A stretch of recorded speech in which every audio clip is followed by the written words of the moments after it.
آئیے سبق پنچایت کے 5ویں نثر پارے کی طرف بڑھتے ہیں۔ 5واں نثر پارہ سبق کے چوتھے صفحے پہ موجود ہے۔ کتاب کا یہ پیج نمبر 39 ہے۔ ہم آپ کو بتا چکے ہیں کہ ہمارے پاس وہ کتاب ہے جو مارچ 2019 میں چھایا ہوئی ہے۔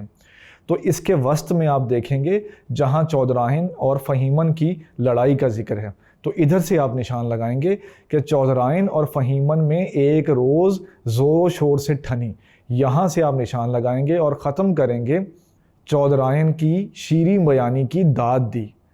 تو یہ آپ نے نشان لگا لیے، آپ کے سامنے نثر پارہ آ گیا۔ آئیے اب ہم اس کے اگلے مرحلے کی طرف بڑھتے ہیں۔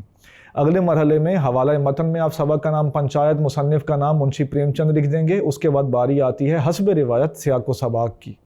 سیاق و سباق میں آپ لکھیں گے کہ یہ نثر پارہ سبق کے درمیانی حصے سے لیا گیا ہے۔ اس سے پہلے بتایا گیا ہے کہ الگو چودھری پنچایت میں فیصلہ جمن شیخ کی خالہ کے حق میں سنا دیتے ہیں۔ اس کی وجہ سے جمن شیخ اور الگو چودھری کی دوستی کی جڑ ہل جاتی ہے۔ دونوں کے گھر والے بھی ایک دوسرے سے دور دور ہو جاتے ہیں۔ اس نثر پارے کے بعد سبق میں یہ بتایا گیا ہے کہ الگو چودھری بیلوں کی جوڑی میں سے زندہ بچ جانے والے بیل کو سمجھو سیٹھ کو بیچ دیتے ہیں۔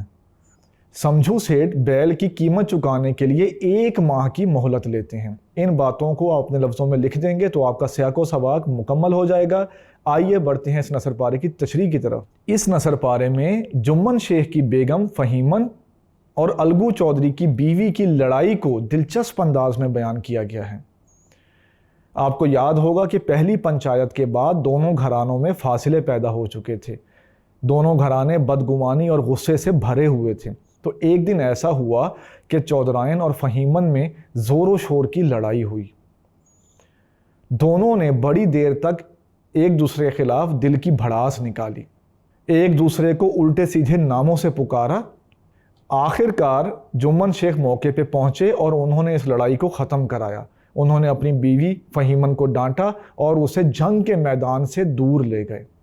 اس موقع پہ الگو چودھری بھی پہنچے اور جب انہوں نے چودراہن کو گرجتے برستے دیکھا تو ڈنڈے سے بیگم کو پیٹنا شروع کر دیا۔ اس طرح دونوں خواتین کی آپسی لڑائی ختم ہوئی۔